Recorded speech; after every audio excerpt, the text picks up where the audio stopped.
Assalamualaikum warahmatullahi wabarakatuh. Salam sehat untuk kita semua. Semoga kita semua selalu mendapat lindungan Allah Subhanahu wa Ta'ala, ya. Amin ya Robbal 'Alamin. Kesempatan kali ini Mimin akan membagikan satu cerita misteri. Seperti apa ceritanya? Mari kita mulai.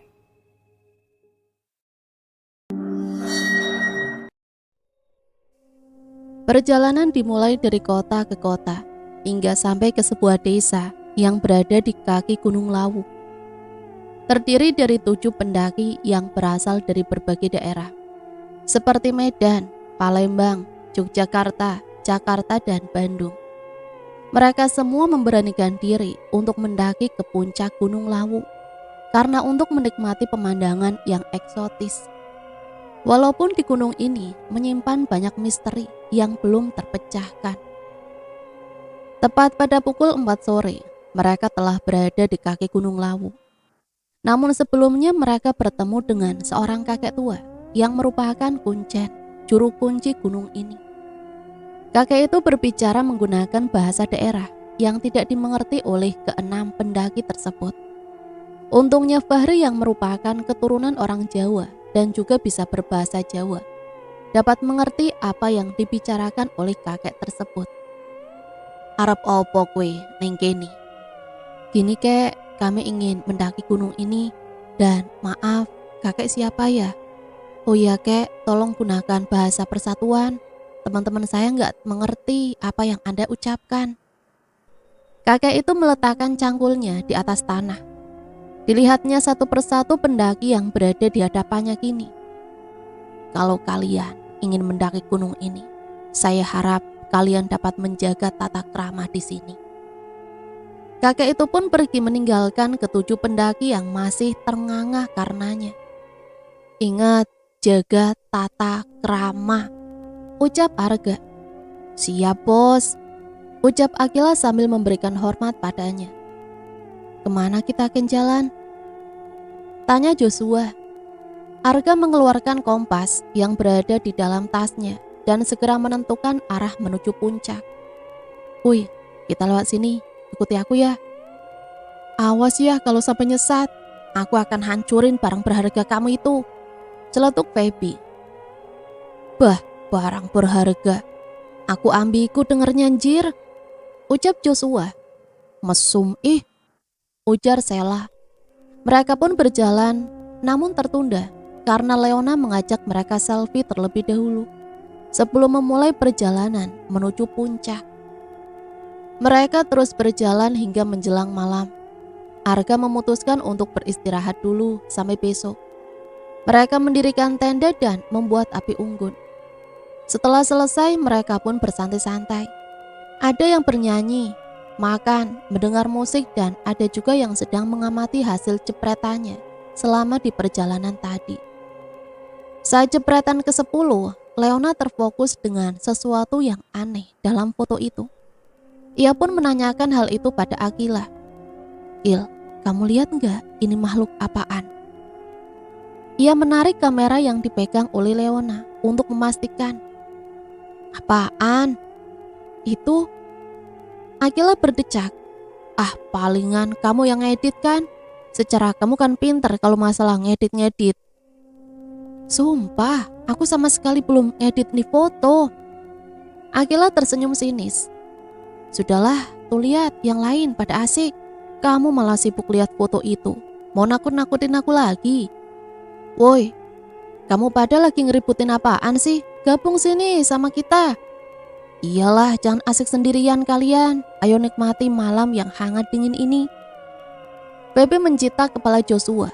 Idih, hangat dingin apaan? Iya, nanti kita ke sana, saut Akila. Udah buruan, ayo ke sana. Leona, Akila, dan Sela pun bergegas mendekati Arga, Fahri, Joshua, dan Feby yang sedang bersenda gurau.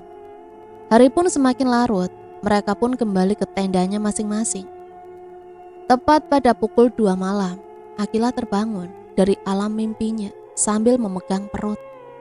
Aduh, perut aku sakit banget. Akila membangunkan Feby, namun Feby tak merespon. Begitupun dengan Leona.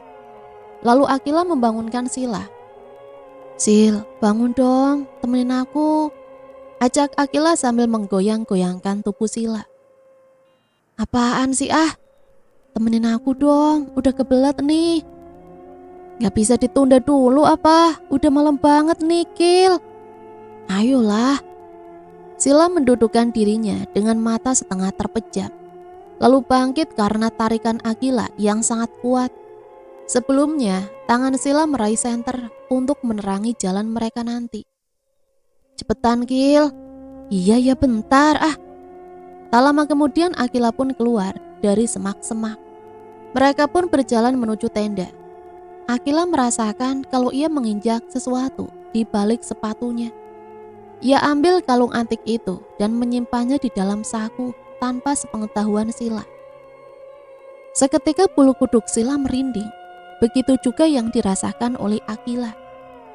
Kil, kamu ngerasain apa yang aku rasain kan?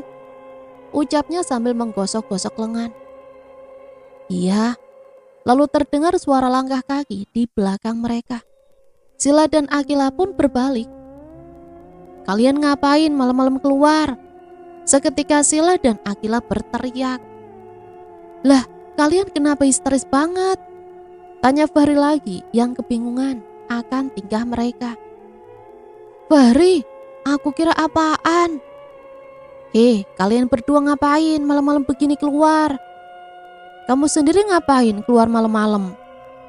Aku di sini mau nyari sumber air buat sholat tahajud, tapi nggak ketemu. Jadi ya udah deh, aku tayamum aja.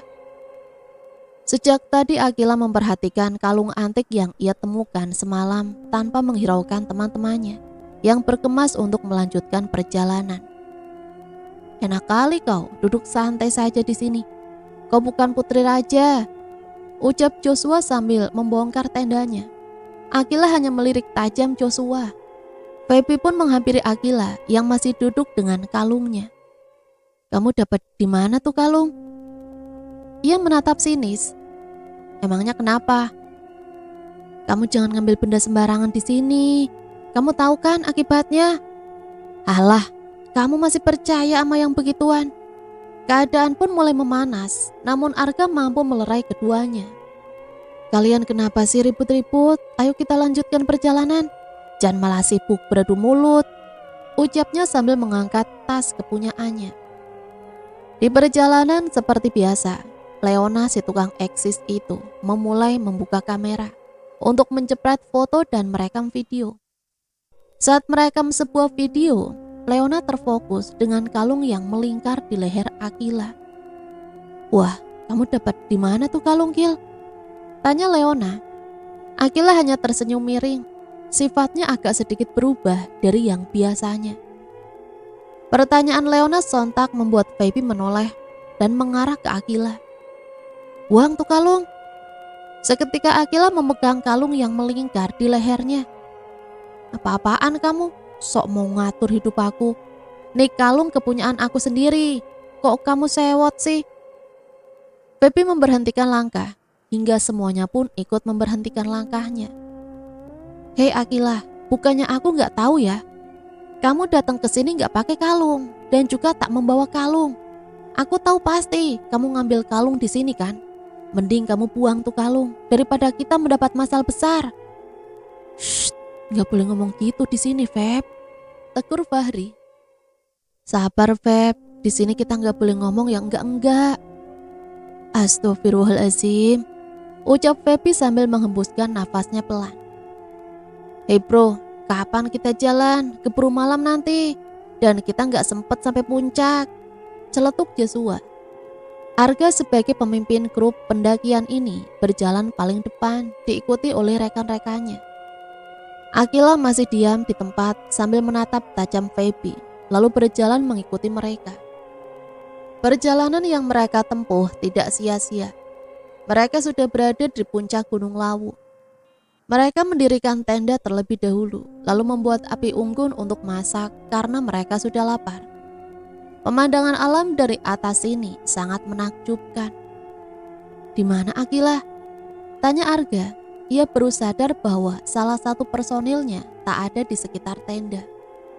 Paling hilang gara-gara kalung itu, celetuk Feby. Semuanya menatap ke arah Feby. Aku gak salah kan? Tanya Feby. Kamu gak boleh bicara kayak gitu, Feby, ucap Fahri. Tak lama kemudian Akila datang dengan wajah sedikit agak pucat. Arga berpikir bahwa ia kelelahan, bisa juga karena dehidrasi. Fahri dan Joshua membopongnya menuju tenda. Sela dan Leona sangat khawatir dengan keadaan temannya itu. Ia mengeluarkan botol minumannya dan segera ia berikan pada Akila. Wajah Akila tetap pucat hingga Arga menyuruhnya untuk beristirahat saja di dalam tenda. Hari semakin senja, matahari mulai tenggelam di ujung barat, meninggalkan seberkas cahaya oranye yang membentang di langit. Leona mulai membuka kamera untuk mengambil pemandangan yang indah ini. Ia meletakkan tripod beserta kameranya dan mengajak semua temannya termasuk Akila yang sedang sakit untuk berfoto. Setelah itu mereka kembali ke tenda masing-masing, kecuali Fahri yang mencari sumber air untuk berwudu melaksanakan sholat maghrib. Sementara Arga dan Joshua mencari kayu bakar di sekitar tenda.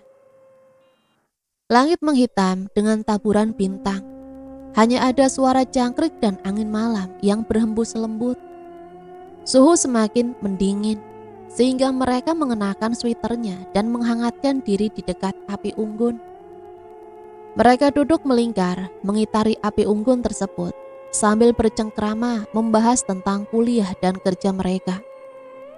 Feb, aku meminta bantuan kamu, ucap Arga pada Feby yang duduk di sebelahnya.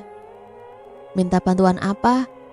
Arga melirik Sela yang duduk di seberang api unggun ini sambil bercerita pada Leona dan Akila. Walaupun Akila hanya diam saja. Bantuin aku jadian sama Sela. Aku udah lama suka sama dia, ungkap Arga yang membuat senyum Feby memudar. Oke deh, jawab Feby tersenyum miris. Janji ya? Tanya Arga untuk meyakinkan dengan jari kelingking yang menghadap ke arah Feby. Sahabat gak akan ingkar janji. Jari kelingking Feby merangkul di jari kelingking Arga. Mereka berdua memang sudah bersahabat dari kecil, hingga Sela datang di hidup mereka dan berteman dengan semuanya. Besok pagi kita mandi di air terjun saja, ajak Fahri. Emang di sini ada air terjun? Tanya Sila. Bohong kamu ah, gak boleh tipu-tipu, sahut Joshua. Fahri menghela nafasnya.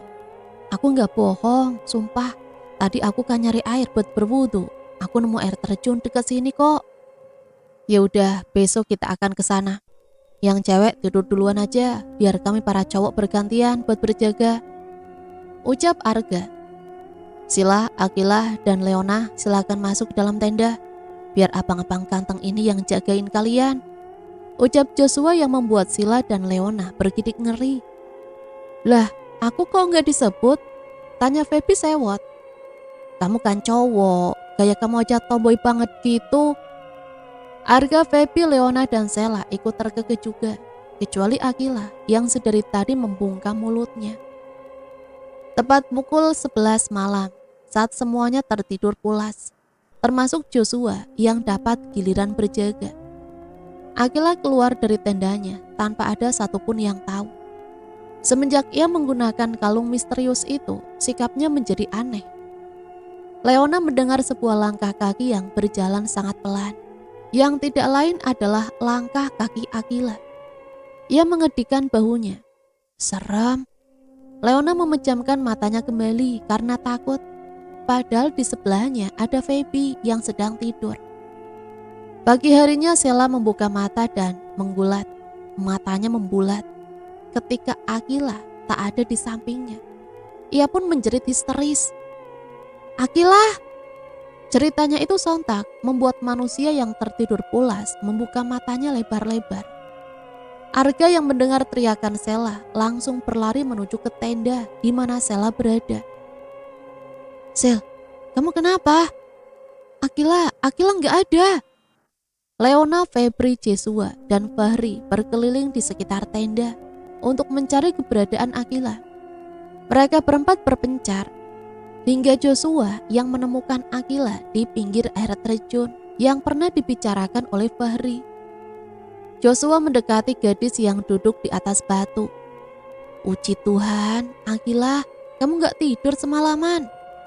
Joshua kaget melihat wajah Akila yang pucat dengan lingkar mata hitam dan kantong mata. Gadis tersebut hanya menggelengkan kepalanya pelan. Kok kamu pagi-pagi udah di sini? Yang lain pada khawatir cari kamu. Ya sudah, aku mau panggil yang lain dulu biar sekalian mandi di sini. Ucap Joshua yang kemudian berlalu dari Akila yang masih diam mematung. Joshua berlari menuju base camp, tempat tenda mereka berdiri, dan memberitahukan pada semuanya bahwa Akila sedang berada di air terjun. Dia sendirian di sana? Tanya Fahri.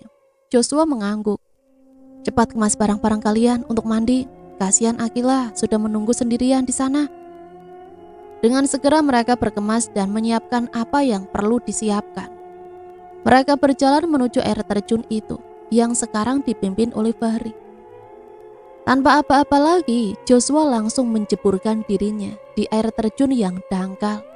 Diikuti oleh Arga dan yang lainnya, kecuali Akila yang masih duduk terdiam tanpa ada ekspresi sedikit pun.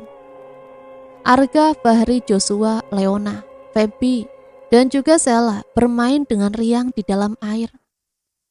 Feby mendekati Sila yang duduk sendirian di pinggir air terjun. Sil, menurut kamu Arga ganteng gak? Lumayan lah. Kalau Arga nembak kamu, bakal kamu terima gak? Dia udah lama tuh suka sama kamu. Feby langsung menanyakan itu secara to the point. Walaupun saat mengatakan itu perasaan Feby agak sedikit kecewa. Sila hanya tersenyum dan meninggalkan pipi yang memerah. Apaan sih? Ayo kita ke sana. Bentar, aku mau ajak Akila dulu. Ucap Sila sambil melirik ke Akila. Kemudian Sila menghampiri Akila. Kil, ayo main di sana bareng mereka. Ucap Sila pada Akila yang masih membungkam mulutnya. Kamu gak apa-apa kan? Tanya Sila yang mulai khawatir dengan keadaan Akila yang semakin lama semakin menganehkan. Sila menggenggam tangan Akila yang ternyata sangat dingin luar biasa. Sila berpendapat bahwa Akila terkena hipotermia. Arga! Teriak Sela hingga semua sorot mata mengarah ke arahnya. Arga segera menghampiri gadis itu. Gak, kayaknya Akila terkena hipotermia deh. Dari tadi dia diem mulu kan? Arga mengecek keadaan Akila dan benar suhu tubuh Akila sangat dingin. Arga memanggil semua temannya untuk mengakhiri mandi pagi ini dan segera membawa Akila menuju tenda. Sebenarnya kamu kenapa sih Kil? Ucap Sila khawatir. Udah kamu tenang dulu. Setelah kondisi mulai membaik dan matahari sudah tepat berada di atas kepala, mereka beristirahat dan memasak makanan yang telah mereka bawa sebelumnya. Akila masih tertidur di saat semuanya sedang menyantap makanan mereka. Feb, gimana caranya aku nembak Sila? Tanya Arga berbisik pada Feby yang sedang mengunyah makanannya. Ya gitulah. Ah kamu katanya mau bantuin. Feby menghela nafas. Iya nanti aku bantuin. Kamu gak lihat aku lagi makan apa? Makan dulu napa, baru bahas itu.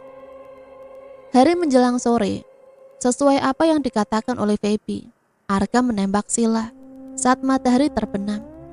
Karena menurut Feby di saat seperti inilah momen yang indah untuk Arga mengutarakan cintanya pada Sila. Feby membawa Sila pada Arga yang sedang duduk menikmati pemandangan langit senja. Semuanya adalah rencana Feby. Walaupun ia kecewa pada Arga yang ternyata memilih Sila. Cinta bertepuk sebelah tangan, itulah yang Feby rasakan. Namun ia tahu dan paham bahwa cinta tak seharusnya memiliki. Merelakan dan membuat ia bahagia saja sudah cukup. Dengan jantung yang berdegup kencang dan nafas yang berderu-deru, Arga mulai mengucapkan kalimat itu. Sil, aku suka sama kamu. Kamu mau jadi pacar aku enggak? Jantung Sila berdebar. Ia sungguh tak menyangka jika Arga akan mengatakan itu. Pikir Sila, Arga sama sekali tak mempunyai perasaan padanya. Justru ia berpikir bahwa Arga mempunyai perasaan pada Feby. Sila tersenyum dan mengangguk yang berarti ia telah menerima cinta Arga. Di ujung sana ada seorang gadis yang hanya bisa pasrah melihat pemuda yang ia cintai sudah dimiliki oleh orang lain. Sela kembali ke tenda. Keadaan tenda kosong. Ia pikir Akila masih tertidur. Namun ternyata, "Feb, kamu lihat Akila?" Tanya Sila pada Feby yang sedang melewati tendanya sambil membawa teh kotak. "Enggak tuh," jawab Feby yang kemudian masuk ke tenda yang sudah ada Leona. Sela menghampiri tenda Feby jikalau Akila sudah sadar dan pergi ke tenda mereka. Alhasil, Akila tak ada. Lalu ia memeriksa tenda Arga, Fahri dan Joshua. Hal yang sama pun terjadi. Tak ada Akila yang terlihat di sana. Ia hanya melihat Joshua yang sedang meminum minuman. Sila mengambil minuman itu. "Jo, kamu mabuk. Kamu tahu kan, di sini harus jaga tata krama. Kalau sampai Arga melihat ini, dia akan marah besar sama kamu." "Tolonglah Sila, janganlah kau adukan ini ke Arga. Bisa mati tak bernafas aku. Kau tahu kan, aku tuh tak bisa sehari saja tak minum minuman ini," tutur Joshua. "Please, dengar kata aku Jo. Di sini alam bebas. Tak ada kehidupan di sini. Kamu tahu maksud aku kan? Aku nggak mau mengucapkan kata-kata yang tak harus dikatakan di sini," pinta Sela. Joshua berdecak. Ia kesal pada Sila yang membuang botol itu yang masih terisi setengah. "Ada apa?" tanya Arga yang baru saja datang dengan Fahri. Nggak ada apa-apa kok. Kalian habis dari mana?" Sila langsung mengalihkan pembicaraan sebelum Arga mulai curiga. "Aku sama Fahri habis melaksanakan sholat maghrib," jawabnya yang sekarang duduk di sebelah Sela. "Oh, Akila mana? Akila ikut sama kalian kan? Soalnya Akila tak ada di tenda." "Akila? Dia nggak ikut kita kok. Terakhir aku lihat Akila masih tidur di dalam tenda," ungkap Fahri sambil membuat api unggun menggunakan pematik yang ia bawa. Jadi mereka berempat saling tatap. Akila hilang lagi. "Feb, kok perasaan aku kayak gak enak gitu ya?" "Alah, gak usah pakai perasaan. Perasaan itu suka salah. Mending pikir dengan otak dan sesuai dengan fakta," ucap Feby sambil mengunyah makanan ringan. "Tapi ini beda Feb. Aku ngerasa akan ada sesuatu yang akan terjadi sama kita." Leona mulai khawatir. Tiba-tiba terdengar suara teriakan dari luar. Teriakan itu berasal dari teman-temannya sendiri. "Akila hilang." "Tuh kan, apa kata aku?" ucap Leona. Feby menatapnya sebentar, kemudian mereka berdua keluar dari tenda menghampiri mereka. "Akila hilang nak, Feb. Saat aku balik ke tenda, Akila udah gak ada," ucap Sila. Arga, Fahri, dan Joshua yang masih mabuk namun tak diketahui oleh Arga mencari keberadaan Akila, sedangkan Feby, Sila, dan Leona tetap tinggal jikalau Akila pulang dan kembali ke tenda. "Aku ikut," pinta Feby yang mulai membuntuti mereka dari belakang. Sunyi dan sepi. Itulah yang dirasakan oleh Leona dan Sila setelah teman-temannya pergi mencari keberadaan Akila. Seketika bulu kuduk Leona merinding. Ia mendekatkan dirinya pada api unggun itu dan berjaket tebal. Sementara Sila seperti orang linglung karena Akila yang menghilang secara mendadak. Tiba-tiba terdengar suara gaduh seperti orang sedang berada di pasar. Leona mendekat ke Sila. "Sil, itu apaan?" "Aku juga gak tahu." Sila berniat menelusuri suara tersebut. Enggak, Arga kan nyuruh kita tinggal di sini. Jadi mending kita tinggal di sini daripada terjadi sesuatu sama kita." "Leona, siapa tahu suara itu adalah suara pendaki yang lain. Dan siapa tahu jika Akila juga berada di situ. Kalau kamu gak mau ikut, mending aku aja yang pergi. Kamu tetap di sini," ucapnya yang kemudian pergi meninggalkan Leona. Daripada Leona ditinggal sendirian dengan rasa ketakutannya, mending ia menyusul Sila yang masih berjalan tak jauh darinya. Tungguin aku Sil." Mereka berdua menelusuri suara tersebut hingga tanpa disadari mereka telah jauh dari base camp mereka. Sil, balik yuk. Aku rasa kita udah semakin jauh dari tenda. Takut amat sih kamu. Suara gaduh itu terdengar lagi. Sila dan Leona semakin mendekati suara tersebut, namun tak ada satupun kehidupan di Gunung Lawu ini. Lalu suara apa itu? Tuh kan, apa yang aku bilang? Seketika bulu kuduk Leona merinding. Suara langkah kaki seseorang terdengar oleh mereka. Leona mendekat ke arah Sila karena ia ketakutan. Sil, apa itu? Gak usah takut, kita punya Tuhan. Sejujurnya Sila juga takut, tetapi ia harus menghilangkan rasa ketakutannya itu. Ketika Sela dan Leona berbalik, tertangkaplah sesosok orang bertubuh hitam, tinggi dan besar, sedang menatap tajam mereka. Arga, Fahri, Joshua, dan Feby mencari keberadaan Akila hingga larut malam. Namun belum juga ketemu. Mereka terus melangkahkan kakinya. Joshua yang masih dalam keadaan setengah mabuk melihat sosok perempuan berambut panjang di bawah pohon. Ia sangka itu adalah Akila. Segera Joshua menghampirinya. Gila, kamu dicari tuh sama teman-teman. Ayo ikut aku, jangan ngilang-ngilang lagi. Joshua menarik lengan sosok itu yang sangat dingin dan menghampiri teman-temannya. Kamu udah nemuin Akila? Ada nih, dia di samping aku kok. Sorot mata Arga, Fahri, dan Feby mengarah ke sebelah kiri Joshua, namun kosong. Di mana?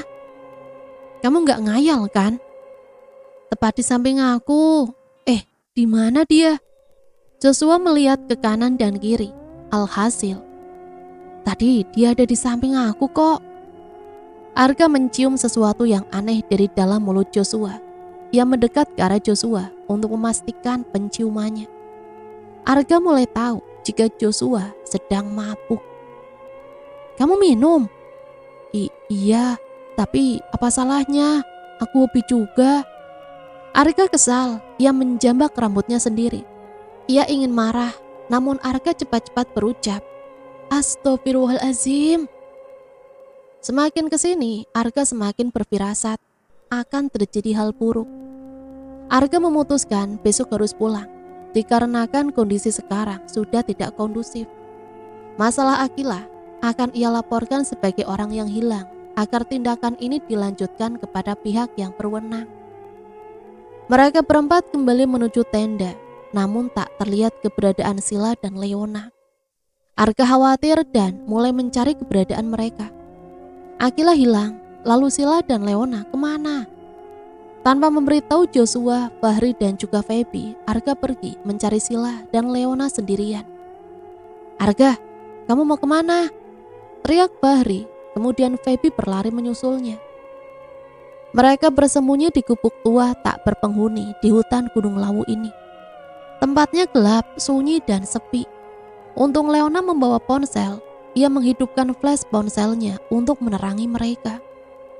Sila, aku takut. Tempat ini serem banget, sumpah. Kamu pikir aku enggak?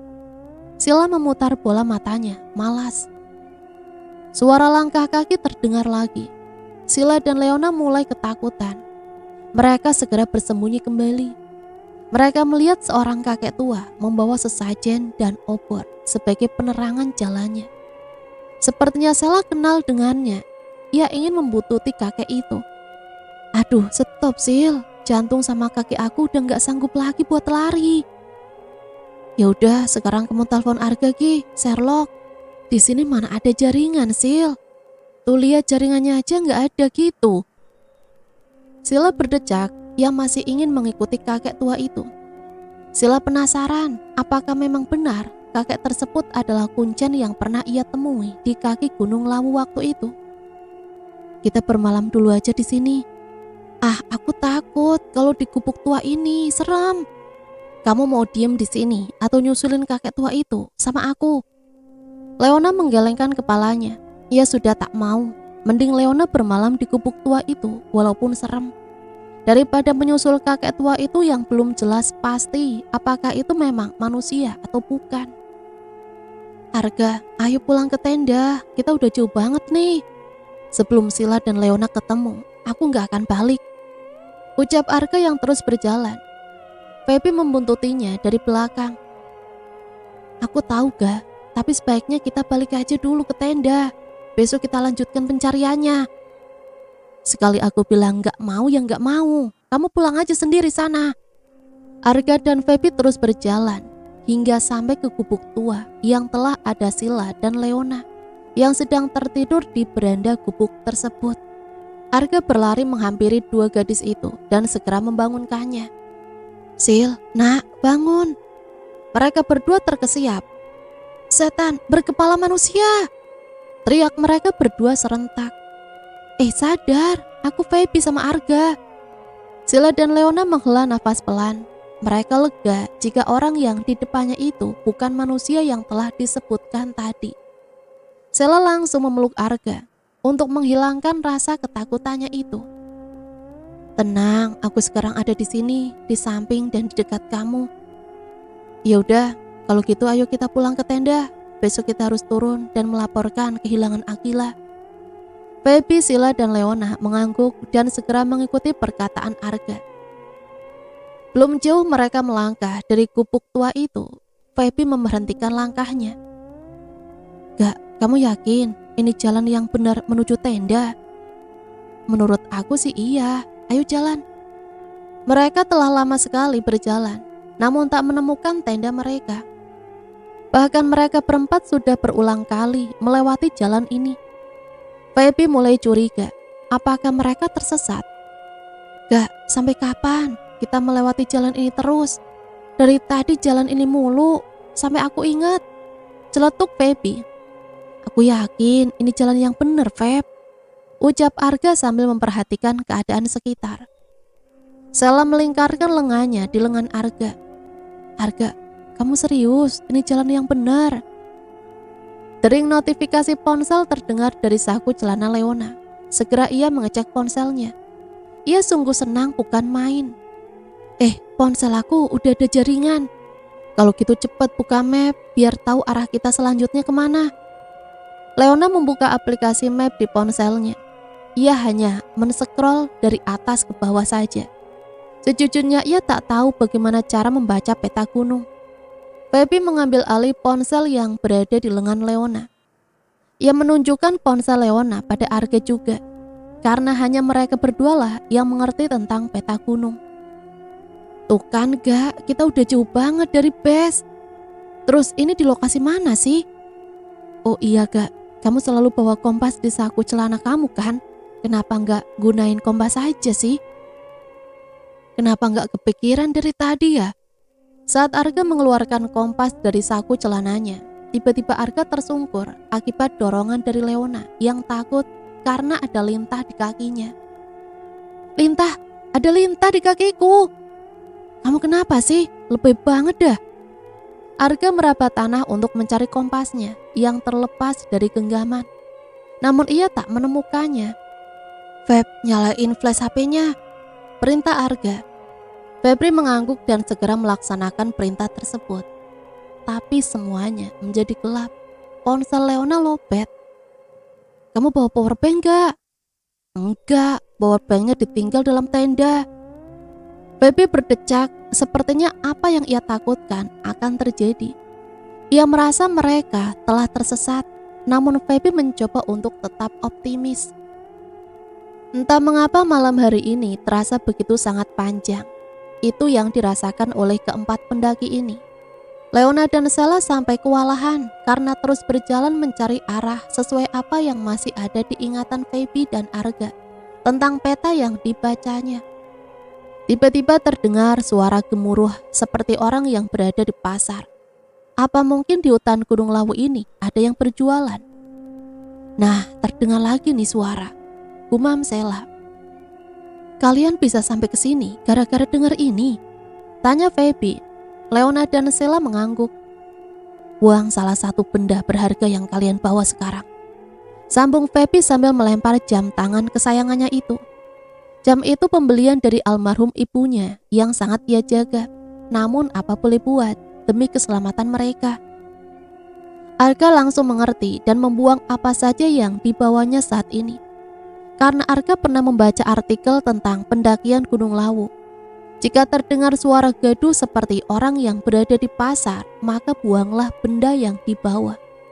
Sama seperti apa yang dikatakan oleh Feby. Sela pun membuang gelang yang ia kenakan, gelang mahal yang ia beli dengan mengumpulkan uangnya sendiri. Tapi tidak dengan Leona, ia hanya membawa ponsel bermerek Apple kesayangannya yang telah lowbat. Apakah ia harus membuang ponsel itu? Nggak mungkin. Nah, kamu udah buang sesuatu? Tanya Feby. Leona sontak terkejut, bibirnya kaku, tangannya dingin serta wajah yang memucat karena takut jika ketahuan tidak membuang apapun. Udah kok, ayo jalan. Feby mencium hal yang mencurigakan dan aneh pada diri Leona. Namun ya sudahlah, bukan Feby tak peduli, ia hanya tak ingin terbalut emosi karena sangat berbahaya untuk perjalanannya saat ini. Setelah berpuluh-puluh meter langkahnya, Arga berhenti mendadak membuat Feby, Sela, dan Leona saling bertubrukan di belakang Arga. Arga melihat seorang lelaki parubaya sedang melakukan aksinya menuju pohon di hadapannya. Astagfirullahaladzim. Ada apa gak? Hari gini masih percaya sama setan? Sila maju satu langkah berdampingan dengan Arga. Tadi aku juga lihat kakek tua lagi bawa sesajen ke sini. Mirip banget sama kuncen yang pernah menemui kita di kaki Gunung Lawu waktu itu. Karena merasa sedang diawasi, sorot mata lelaki parubaya itu memandangi sekitar. Arga, Feby, Sila, dan Leona sontak bersembunyi di balik pohon yang ada. Jangan keras-keras ngomongnya. Saat mereka berbalik, tiba-tiba lelaki parubaya itu sekarang tepat berada di hadapan mereka. Bibir mereka berempat terkatup, mata yang membulat, serta jantung yang berdebar-debar ketika ketahuan dengan lelaki ini. Mata yang tajam sedang melotot ke arah mereka berempat. Kenapa kalian di sini? Mau mata-matain saya? Pergi sana, atau kalian mau saya jadikan tumbal? Feby, Sila, dan Leona menggelengkan kepala, sungguh sangat tidak mau.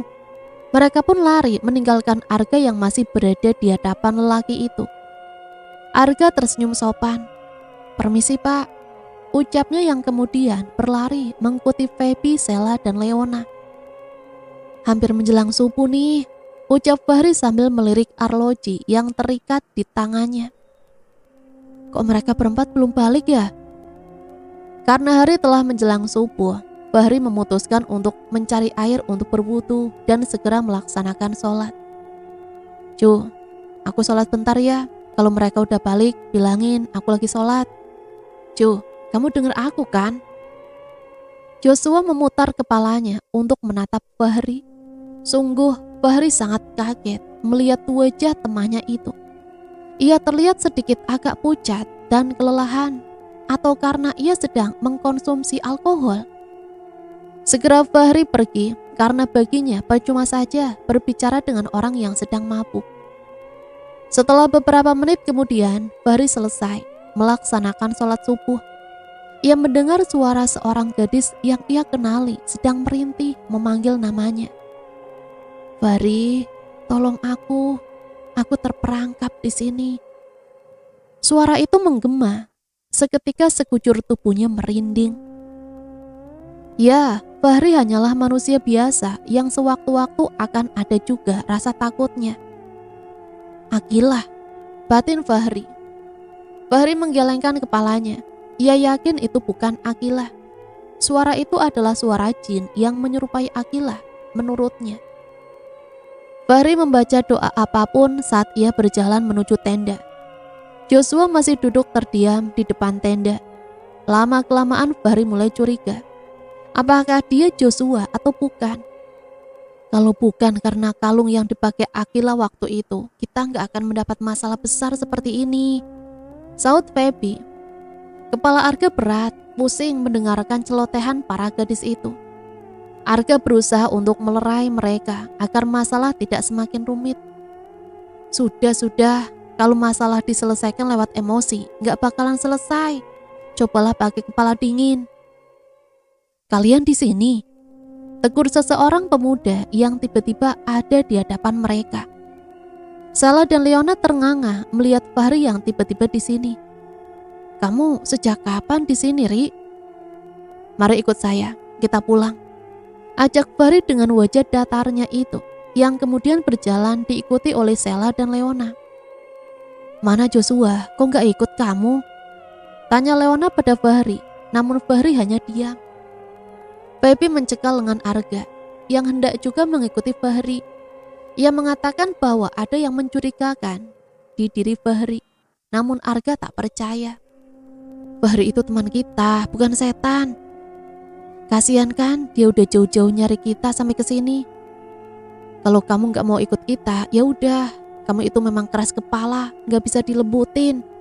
Ucap Arga sambil berjalan meninggalkan Feby yang masih tersayat hatinya akibat perkataan Arga. Selama Fahri memandu, tak ada satu patah kata pun yang keluar dari bibir Fahri. Yang mengisi kekosongan suara hanya Arga, Sila, dan Leona. Sementara Feby cuma diam, tetapi terus mengawasi ketika temannya itu.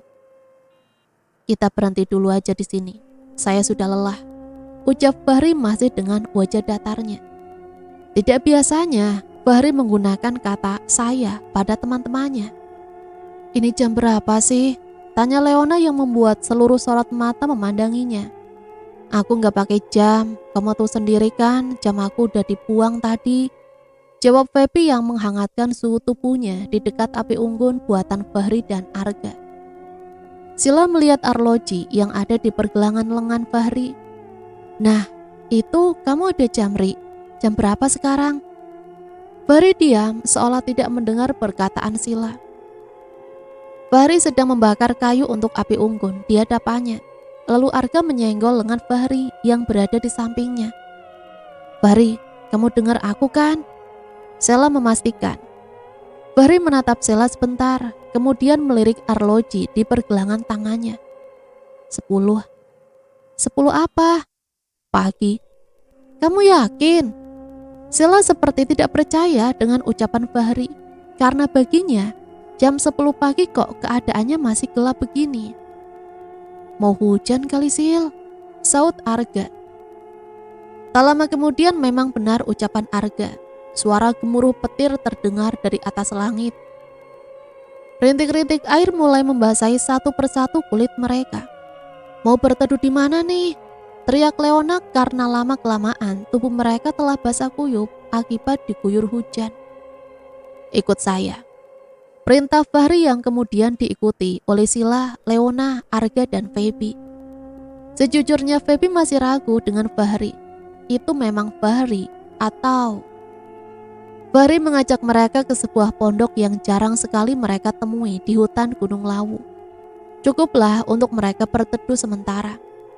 Keadaan di sini cukup gelap, tidak ada sama sekali penerangan. Ri, kok kamu tahu banget dengan pondok ini? Tanya Feby. Fahri diam lagi, seolah tidak mendengar perkataan Feby.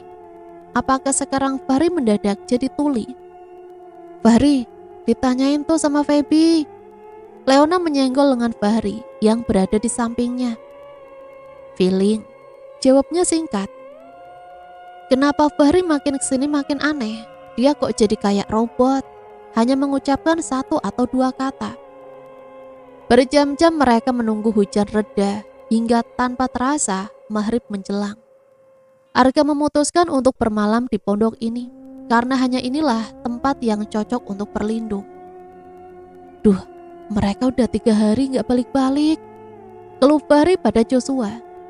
Joshua ternyata memang sedang mabuk berat waktu itu dan untungnya ia telah sadar 2 hari yang lalu. Iya betul juga kau. Atau jangan-jangan mereka tersesat. Kita turun duluan aja gimana? Kita minta bantuan sama orang-orang. Fahri memberi saran. Apalah kau ini? Kau ini memang orang yang tidak setia kawan. Janganlah begitu. Kita harus cari mereka. Jangan diam saja.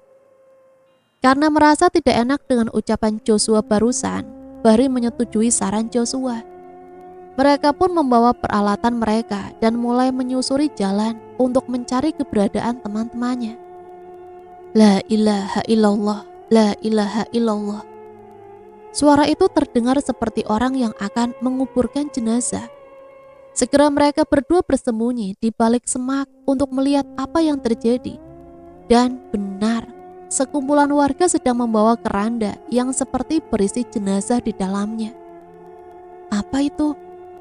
Itu jenazah yang mau dikuburkan, tapi aku juga nggak tahu pasti. Jawab Fahri. Tak mungkin sekali kan ada orang yang mau dikuburkan di tengah-tengah hutan kayak gini. Kita ikuti. Fahri menatap Joshua untuk menunggu jawaban darinya. Kemudian Joshua mengangguk. Dengan segera mereka berdua mengendap-endap mengikuti warga yang sedang membawa keranda tersebut. Mereka terus mengikuti warga tersebut tanpa tahu arah. Hingga tiba-tiba semua warga tersebut menghilang dan yang terdengar hanyalah suara mereka. Apa yang aku lihat tadi? Ucap Fahri tiba-tiba sekujur tubuhnya merinding. Waduh, merinding aku anjir. Sahut Joshua. Pukul 8 malam sesuai arloji yang dikenakan oleh Fahri. Hujan reda, yang tersisa hanya embun-embun yang menyelimuti pandangan mereka seperti kabut tebal. Aku lapar, celetuk Leona dan diikuti anggukan oleh Sila. Karena Iba, Arga dan Fahri memutuskan untuk mencari sesuatu yang bisa dimakan walaupun pencarian mereka terlabui oleh kegelapan. Aku ikut woi, teriak Feby. Arga melarangnya untuk mengikuti. Sebaiknya ia di sini menjaga kedua temannya. Fahri aja yang tinggal, kan dia cowok, biar dia yang jagain Leona sama Sila. Please. Ide Feby ada benarnya juga. Arga mengangguki ucapannya. Lalu mereka pergi mencari makanan yang layak dimakan. Ri, kamu gak kasihan sama Joshua yang sendirian di dalam tenda? Tanya Sila, namun sepertinya Fahri tidak mendengar. Ri, telinga kamu bermasalah kah? 5 jari Leona berhadapan dengan Fahri dengan muka datarnya. Dia mabuk. Jawab Fahri singkat. Keadaan hening, sunyi dan sepi. Yang terdengar hanyalah suara jangkrik dan lolongan anjing yang samar-samar. Febri, kamu tumben gak sholat isya? Biasanya kamu tepat waktu. Fahri tetap diam dengan pandangan lurus ke depan. Tuh kan kumat, memang tuli kali. Sila menatap Fahri dengan penuh kebingungan. Tak biasanya Fahri jadi sangat pendiam macam ini. Yakin nih kita berdiam dulu di sini. Yakinlah kita tunggu matahari terbit aja. Kalau malam begini terus jalan takutnya. Tiba-tiba terdengar suara langkah kaki seseorang yang kian mendekat ke arah mereka. Bulu kuduk mereka berdua seketika merinding. Apalagi lah ini Ri, ucap Joshua ketakutan. Ya Allah, tolong jaga hambamu ini. Fahri terus memanjatkan doa. Begitupun Joshua yang juga berdoa sesuai dengan keyakinannya. Suara langkah kaki itu makin mendekat. Fahri mencoba memberanikan diri menengok ke belakang. Dan ternyata, Astagfirullahaladzim. Fahri, Joshua, ucap Feby yang juga kaget dengan keberadaan mereka. Fahri dan Joshua menghela nafas lega. Ternyata suara langkah kaki tersebut adalah langkah kaki Arga dan Feby. Bukan seperti apa yang mereka bayangkan sebelumnya. Akhirnya kalian ketemu. Fahri tersenyum. Ngapain kalian di sini? Joshua, bukannya kamu jagain tenda kita? Tanya Arga yang kebingungan. Jagain tenda? Ngaco kamu. Udah dari tadi sama Fahri terus lah. Iya, aku dari tadi sama Joshua nyari kalian, ucap Fahri. Feby semakin bingung. Sela dan Leona mana, Ri? Kan sama kalian lah. Sejak tadi aku sama Joshua terus. Jadi yang di pondok? Arga langsung berlari menuju pondok yang disinggahi oleh Sila, Leona, dan sesuatu yang mirip dengan Fahri. Arga, tunggu! Feby pun ikut berlari disusul dengan Fahri dan juga Joshua. Mereka berlari seperti tak akan pernah sampai di pondok yang disinggahi oleh dua sahabat dan sesuatu yang menirukan Fahri. "Arga!" teriak Feby tiba-tiba karena ia masuk di dalam lumpur hidup. Fahri dan Arga sontak menoleh ke belakang, mendapati Feby yang terjatuh sedang dibantu oleh Joshua. Dengan segala cara yang dapat dilakukan, akhirnya Feby terselamatkan walaupun dengan tubuh yang sudah kotor terendam oleh lumpur. "Lain kali hati-hati ya," ucap Fahri. "Gimana mau hati-hati? Kalian aja cepet banget larinya. Kita nggak punya banyak waktu sebelum Sheila dan Leona kenapa-napa," tugas Arga. Kemudian mereka melanjutkan mencari pondok tersebut walaupun tak akan pernah sampai.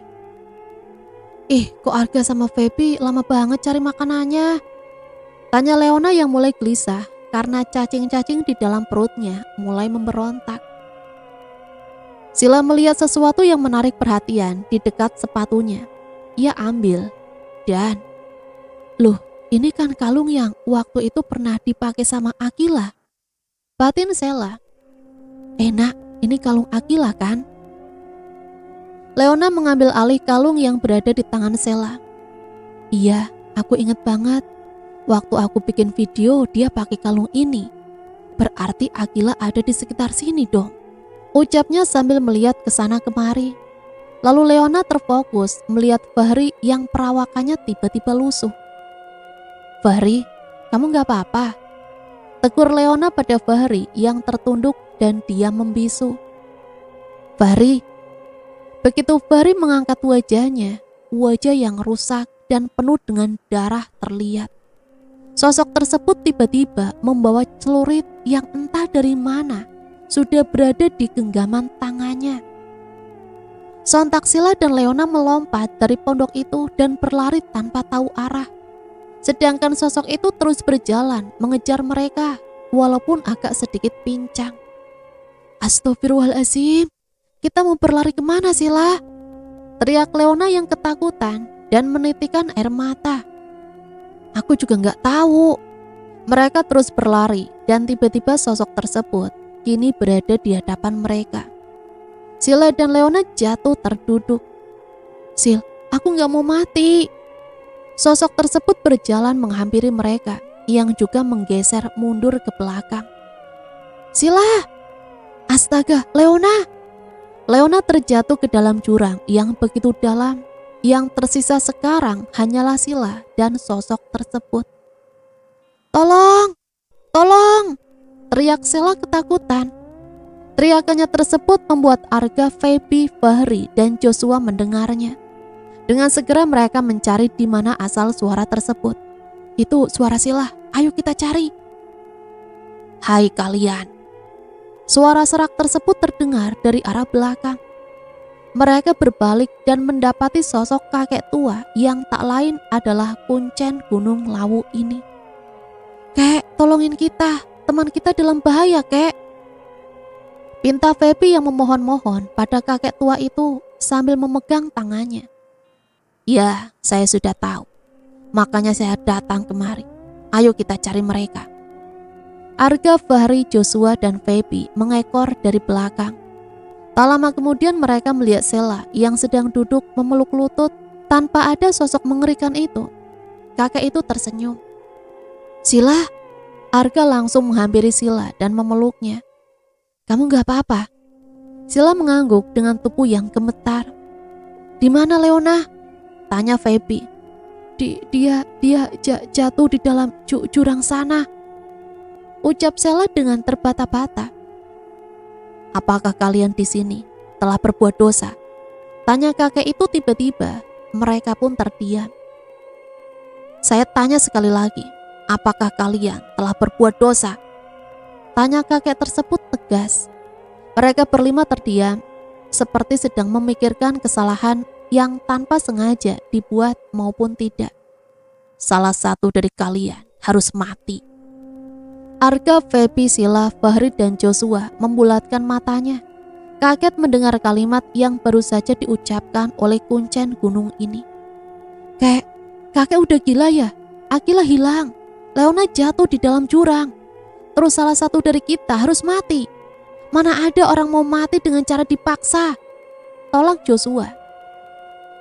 Kakek itu menatap tajam Joshua. Seketika Joshua membungkam mulutnya. Ya, terkadang memang bukan kesalahan kalian. Tapi yang tidak melakukan kesalahan pun dapat menerima akibat dan dampaknya. Ya sudah, ayo kita kembali ke tenda kalian, ucap kakek tersebut dan memandu jalan seperti tahu di mana keberadaan tenda mereka. Kicauan burung terdengar begitu indah, tapi siapa tahu itu adalah pertanda buruk. Matahari telah menjulang tinggi, tapi mengapa suasana tetap suram dan mencekam? Hari ini waktunya mereka balik alias turun gunung. Soal Akila dan Leona biarlah tim SAR nanti yang mengurusnya. Sebelumnya mereka merapikan semua barang-barang, termasuk menutup tendanya kembali. Sil, temenin aku pipis dulu dong, pinta Feby yang sepertinya sudah kebelet. Segera Sila menggiringnya dari belakang. Udah jauh nih Feb, buruan. Tunggu ya, pegangan ini dulu, ucap Feby sambil meletakkan sesuatu di tangan Sila. Tanpa melihat, Sila pun mengambil dan menggenggamnya. Suasana malah semakin mencekam. Bulu kuduk Sila mulai merinding. Feb, udah belum? Tak ada jawaban darinya. Namun Sela mencoba memanggilnya lagi. Alhasil sama, tak ada jawaban darinya. Lalu Sela mencoba mengecek keadaan. Tak ada Feby di sana. Lalu siapa? Sesuatu yang ia genggam tadi adalah kalung yang pernah ada di Akila. Dia baru sadar ternyata itu bukan Feby. Waktu Sila berbalik, sosok yang membawa celurit itu hadir. Sila segera berlari entah kemana. Sepertinya sosok itu sangat mengincarnya. Sila terjebak di jalan buntu. Ia tidak bisa kemana-mana. Yang ada hanyalah Sila dan sosok itu, serta bunyi suara monyet yang saling bersaut-sautan. Tidak, saya tidak mengganggumu. Saya tidak mau mati. Sosok itu berjalan mendekat ke arah Sila. Jantung Sila terus berdebar. Tolong! Walaupun tidak akan ada yang mendengar, setidaknya Sila masih berusaha untuk tetap hidup. Namun sayang, celurit itu telah terhempas di leher Sila, hingga membuat tubuh dan kepalanya terpisah. Ya, beginilah akhir cerita dari Sila yang masih berstatus pacar Arga. Sedangkan di tenda, Jo, kamu lihat Sila enggak? Tanya Arga. Joshua memandangi keadaan sekitar. Feby, mana Sila? Gak lihat, bukannya tadi dia sama kamu. Mulut kamu asal bunyi, aku dari tadi ngumpulin sampah nih. Karena masih penasaran, Joshua dan Arga menghampiri Feby yang sedang mengumpulkan sampah. Namun Feby tetap bersikeras, tak mengetahui di mana Sila. Karena memang benar, Feby tidak tahu. Setaunya Sila lagi beresin tenda, tapi kok tiba-tiba nggak ada. Arga memeras rambutnya sendiri. Ia pun menghampiri Kucen yang sedang meminum kopi hangat sambil menikmati sunrise. Kek, gimana ini? Kucen itu meletakkan secangkir kopinya. Dia sudah ditelan dunia gaib, jawab kakek itu tenang. Apa? Ucap Arga, Feby, Fahri, dan Joshua serentak. Kenapa nggak saya saja yang jadi korban? Kenapa harus dia? Bentak Arga. Kalung itu menginginkannya. Feby, Joshua, dan Fahri mencoba meredam emosi Arga. Sudah siap, ayo kita turun sekarang, ajak kakek itu lalu bangkit dari duduknya. Mereka pun mengangkat tasnya dan segera mengikuti arah jalan kakek itu. Sejujurnya mereka bingung, emang kalung itu punya siapa sih? Di perjalanan mereka menghibahi kakek itu dari belakang. Aku curiga sama dia, jangan-jangan dia kuncen gadungan, celetuk Joshua. Shh, gak boleh gitu, ucap Bahri. Kenapa yang di belakang? Tegur kakek itu tanpa melihat mereka, seolah-olah ia tahu apa yang sedang mereka berempat ucapkan. Keempatnya sontak terdiam dan membisu. Apakah kakek itu mempunyai dua mata di belakang punggungnya? Mereka sudah berada di setengah perjalanan, namun kakek itu memutuskan untuk beristirahat di pos itu dulu. Feby mengeluarkan persediaan makanan seadanya. Diam-diam Joshua meminum minuman yang dibawanya lagi, tapi dalam jumlah sedikit tanpa diketahui oleh temannya. Begitu juga dengan kakek tersebut. Joshua izin sebentar untuk buang air kecil, katanya. Kakek itu pun menunjukkan bahwa di sini ada air terjun yang tak jauh dari tempat peristirahatan itu, agar Joshua segera ke sana saja, jangan di tempat sembarangan. Namun mata Joshua terbelalak ketika melihat ada seseorang, gadis cantik tanpa busana, sedang mandi di air terjun itu. Beruntung kali aku, gumamnya. Karena merasa ada yang mengintip, gadis itu berbalik dan terlihat tubuh indahnya itu oleh Joshua. Tapi ternyata gadis cantik itu malah memancing Joshua untuk segera menghampirinya.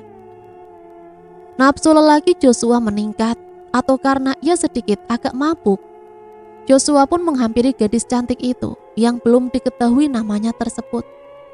Awalnya Joshua ragu, tapi gadis itu semakin menghampiri, hingga Joshua harus berulang kali mengedipkan matanya. Joshua seperti kehilangan alam bawah sadar, namanya juga lagi mabuk. Saat ia membuka matanya, sosok gadis cantik tak terlihat lagi. Yang terlihat adalah sosok menyeramkan dengan taring dan kuku yang menjalar sangat panjang. Joshua ingin berteriak, namun terlambat. Sosok itu sudah lebih dahulu menyantapnya. Setelah beberapa menit beristirahat, mereka pun bangkit kembali untuk melanjutkan perjalanan, dan Joshua pun sudah berada di sana. "Udah Jo?" tanya Fahri, tapi Joshua hanya diam saja. Mereka pun berjalan dengan kakek itu sebagai pemandu. Di belakangnya diikuti oleh Arga, Feby, Fahri, dan yang paling belakang Joshua. Setelah hampir 1 jam perjalanan, mereka telah sampai di kaki Gunung Lawu. Betapa leganya mereka, tapi ada satu yang kurang, Joshua. Joshua kemana?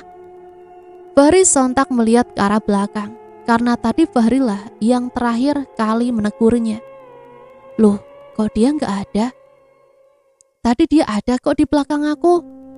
Dengan sikap Arga mengajak Fahri untuk mendaki lagi mencari Joshua. Mungkin ia tertinggal. "Mau kemana kalian?" ucap kakek itu, tapi tak didengar oleh Arga dan Fahri. "Sepertinya mereka sedang mencari Joshua, kek. Joshua hilang." "Tak usah kalian cari." "Loh, kenapa, kek?" "Seharusnya kalian sudah tahu. Nanti kakek jelaskan setelah 2 temanmu itu turun," ucap kakek itu. Lalu mereka berdua menunggu di pondok dekat sawah tak jauh dari kaki Gunung Lawu ini.